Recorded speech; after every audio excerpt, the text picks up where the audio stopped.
What the hell?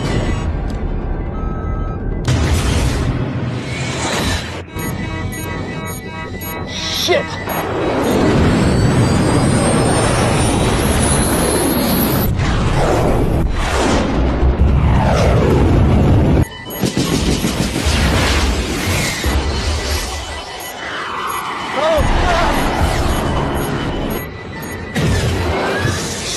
Another one!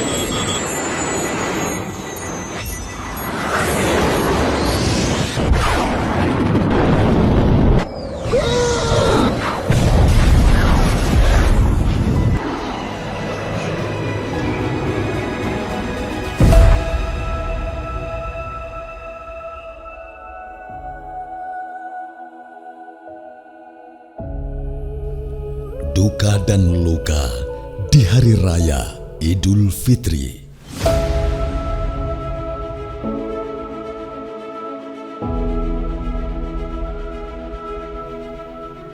Pertarungan antara kebaikan dan kejahatan, antara hak dan batil, dimulai sejak awal sejarah manusia dan terus berlanjut tanpa henti hingga hari ini dan hingga akhir zaman.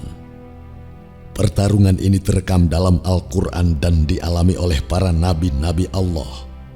Kebatilan akan dikalahkan oleh kebenaran. Itulah janji Allah Subhanahu wa Ta'ala. Allah Subhanahu wa Ta'ala berfirman, "Sebenarnya kami melemparkan yang hak atau kebenaran kepada yang batil atau kebatilan, lalu yang hak itu melenyapkannya. Maka seketika itu yang batil itu lenyap." Quran Surat Al-Anbiya ayat 18. Dan Allah Subhanahu wa Ta'ala juga mengingatkan kita untuk tidak mencampurkan yang hak dan yang batil.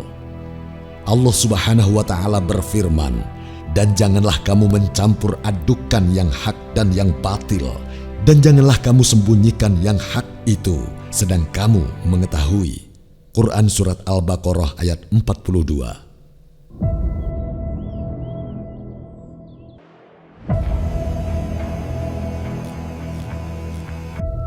Di bulan suci Ramadan tahun ini, yang seharusnya umat muslim dunia menjalankan ibadah puasa dengan khusyuk dan tenang, tiba-tiba diberitakan bahwa pasukan udara Zionis, gabungan antara Amerika Serikat dan Israel, pada Sabtu 28 Februari 2026 menyerang Iran dan mengebom sebuah sekolah dasar putri di Minab, Iran. Peristiwa tragis ini menyebabkan ratusan korban jiwa. Mayoritas adalah anak-anak sekolah dasar putri yang tidak berdosa.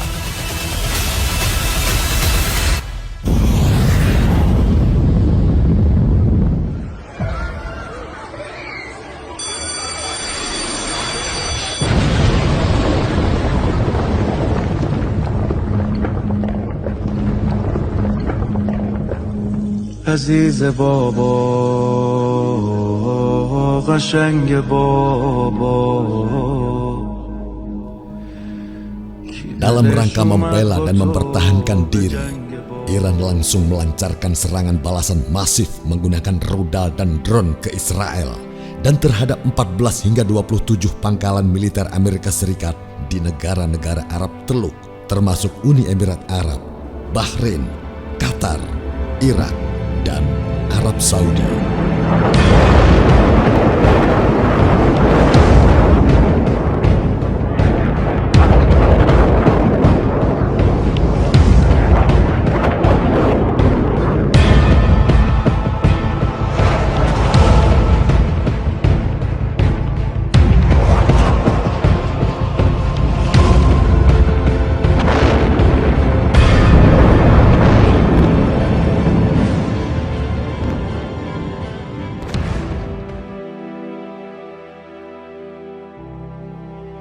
Serangan ini merupakan respons atas operasi militer gabungan Amerika Serikat ke Iran tersebut.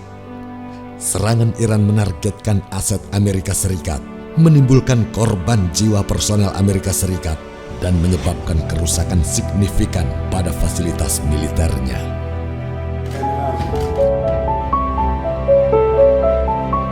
Puncak ketegangan konflik Timur Tengah semakin memanas ketika pemimpin tertinggi Iran, Ayatullah Ali Khamenei, wafat pada usia 86 tahun akibat serangan udara gabungan Amerika Serikat dan Israel yang menargetkan kediamannya di Teheran.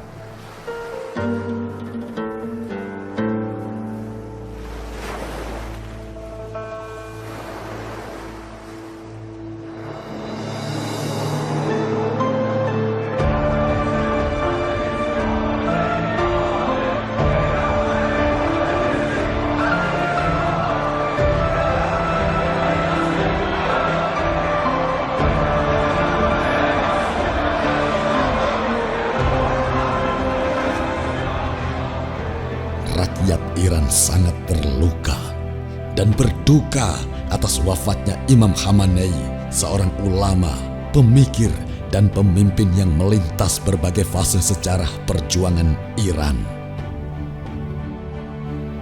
Ribuan warga berkumpul di Teheran, turun ke jalan-jalan, meratapi kesyahidan Imam Khamenei, dan meneriakkan umpatan terhadap Amerika Serikat dan Israel atas serangan tersebut. Iran menganggap perlawanan terhadap Zionisme sebagai kewajiban agama dan nasional untuk melindungi harga diri umat Islam. Dalam membalas serangan-serangan Amerika Serikat dan Israel, Iran memiliki persenjataan militer yang sebagian besar diproduksi dalam negeri, berfokus pada rudal balistik, drone kamikaze, dan sistem pertahanan udara untuk menghadapi ancaman regional. Kekuatan utamanya meliputi rudal hipersonik Fatah yang kemampuannya sulit dicegat oleh radar Iron Dome, rudal balistik Sejil, drone Shahid 136, dan rudal-rudal balistik lainnya yang berdaya hancur tinggi digunakan dalam serangan terbaru ke wilayah Israel. Rudal balistik Salvo, yaitu gelombang rudal yang menargetkan Israel Tengah. Laporan intelijen saat ini di Israel menyebut bahwa pemerintah Israel dalam kondisi bingung, pesimistis, dan putus asa setelah Amerika Serikat menyampaikan kepada Israel bahwa Amerika Serikat tidak tahu cara menyelesaikan perang ini. Bangunan-bangunan di Israel luluh lantak hanya dalam beberapa hari mendapat serangan-serangan rudal dari Iran yang menampakkan kehancuran kota-kotanya seperti Gaza. Penduduk Israel panik sehingga mereka berlarian dan masuk bersembunyi ke dalam bunker-bunker dengan berdesak-desakan. Sementara Amerika Serikat juga dilaporkan mengakui bahwa mereka saat ini terperangkap dalam perang yang tidak bisa dimenangkan dan juga tidak bisa mereka akhiri.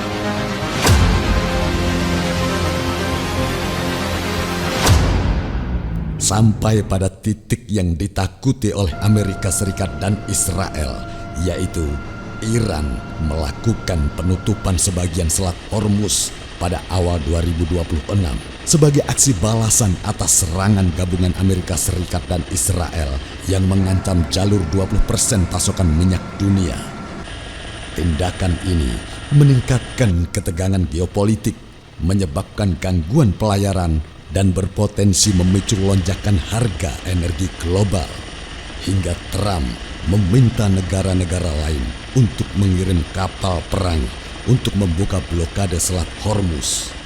Namun, tidak ada negara sekutu Amerika Serikat, bahkan teman dekat sekalipun, yang mau ikut ajakan Trump berurusan dalam perang Iran.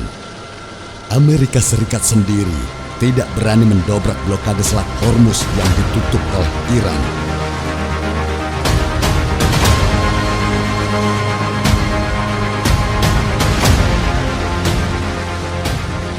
Keputusan gencatan senjata dan berhenti perang saat ini sepenuhnya ada di tangan pemimpin tertinggi Iran yang baru, Ayatollah Mojtaba Khamenei. Kebijakan Ayatollah Mujtaba Khamenei saat ini sangat jelas. Tidak punya opsi damai apapun dengan Amerika Serikat dan perintah ke IRGC untuk melanjutkan serangan ke Israel dan Amerika Serikat tanpa henti hingga tidak ada lagi agresi ke Iran dan Palestina merdeka. Sementara Iran sedang berjuang melawan Zionis, umat Islam dunia bertanya, di mana negara-negara Islam kawasan Teluk, khususnya raja-raja Arab? Kenapa tidak bersatu dengan Republik Islam Iran untuk melawan Zionis dan membela Palestina? Jawabannya adalah karena Zionis menawarkan janji palsunya, yaitu khuldi, keabadian. Kalau kalian ikut kami, kekuasaan kalian akan langgeng dan kekal. Tidak peduli seberapa otoriter dan korupnya kalian, selama ikut perintah dan bekerja sama dengan kami, aman, bisik Zionis. Tapi jika menolak, kami punya uang, senjata, teknologi, intelijen, dan media yang bisa menumbangkan kalian dalam semalam. Itulah kenapa Arab Saudi, Jordania, Uni Emirat Arab, Bahrain, Qatar, Mesir, Turki, Maroko, dan beberapa negara Islam lainnya terang-terangan memilih berada dalam cengkraman Zionis. Mengapa ini bisa terjadi? Sebab tawarannya menarik, long lasting power, khuldi. Dalam hadis, Nabi SAW menyebutnya sebagai fenomena ini, cinta dunia dan takut mati. Dan mengenai kemenangan Iran, Imam Ja'far As-Shadiq alaihi salam, cucu Nabi Muhammad SAW berkata, Allah telah menjadikan Qom atau Iran sebagai hujah bagi negara-negara lain. Penduduknya Allah jadikan hujah bagi seluruh penghuni bumi timur dan barat, baik dari kalangan bangsa jin maupun manusia. Allah tidak membiarkan Qom atau Iran dan penduduknya lemah tanpa daya, bahkan Allah menjadikan mereka berjaya. Akan datang suatu zaman ketika Qom atau Iran dan penduduknya menjadi hujah bagi semesta makhluk. Hal ini akan terjadi di masa keghaiban Al-Qaim atau Imam Mahdi alaihi salam dan berlangsung hingga kemunculannya. Andai hal demikian tidak terjadi, niscaya bumi bakal karam beserta penghuninya. Para malaikat pun ditugaskan untuk menjauhkan Qom dan penduduknya dari segala bencana. Tidak ada penguasa adidaya dunia yang berani nekat menzalimi mereka kecuali Allah Subhanahu wa Ta'ala akan menghancurkannya. Kitab Bahrul Anwar pada jilid 60 halaman 212 hadis ke-22 Al-Majlisi. Hal ini juga sudah tertuang dalam janji di dalam Al-Quran. Allah Subhanahu wa Ta'ala berfirman, dan jika kamu berpaling dari jalan yang benar, niscaya Dia akan mengganti kamu dengan kaum yang lain, dan mereka tidak akan seperti kamu. Quran Surat Muhammad ayat 38. Dalam beberapa riwayat, Nabi Muhammad SAW pernah mengisyaratkan hal ini ketika ditanya siapa kaum yang akan menggantikan tersebut. Beliau menepuk bahu Salman Al-Farisi, orang Persia. Orang ini dan kaumnya atau bangsanya. Karena hanya tinggal Iran, satu-satunya kompas kebenaran yang masih tersisa. Lantas di manakah kaki kita akan berdiri sebagai seorang yang beriman? Kepada Zioniskah? Atau kepada negara Islam Iran yang dengan gigih pantang mundur membela Palestina yang dizolimi dan berani melawan Zionis? Banyak yang tidak menyadari, walaupun terpampang di depan mata, Iran dan Palestina adalah merupakan simbol persatuan Islam. Mayoritas rakyat Iran beragama Islam dengan mazhab Syiah, dan mayoritas rakyat Palestina beragama Islam dan semua bermadzhab Sunni. Mereka bersaudara tanpa mempedulikan perbedaan mazhab. Bahkan Iran dan Palestina adalah simbol persatuan umat manusia, karena di dalam kedua negara tersebut juga terdapat umat non-Muslim. Hari ini, tentukan keberpihakan kita, mendukung perlawanan, membela kebenaran, menjunjung kemanusiaan. Kami bersama Iran. Free Iran, Free Palestine.